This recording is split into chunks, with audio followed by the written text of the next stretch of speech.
ஏன்னா 4 குழந்தைங்க 7 பெரியவங்களை வந்து வீட்டு 4 குழந்தைங்க 7 பெரியவங்க. ஆமா எல்லாம் பெத்து எல்லாம் கரண்ட் ஆஃப் பண்ணி மிதிச்சு கொண்டிருக்கிறாங்க அங்கேயே. ஆமாண்ணே.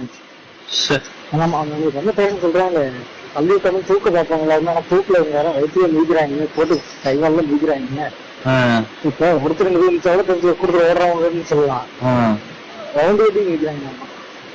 வேணுன்ட்டே ஒருத்தருக்கு அந்த கூட்டத்துக்குள்ள ஓடி மிதிக்கிறது வேற, வேணுன்ட்டே கொலை பண்ற நோக்கத்துக்கு மிதிக்கிறது வேற இல்ல. பார்க்கும்போதே தெரியும்ல. அதான் பாவம் டே. யாரோட இடமே செந்தில் பாலாஜி தான். செந்தில் பாலாஜி அவனோட அதிகாரத்தை காமிக்கிறதுக்கு இப்படி எல்லாமா பண்றது. இதுக்கு என்ன பண்ணுவீங்க தெரியல, எப்படி பண்ணுவோம் பண்ணுவீங்க.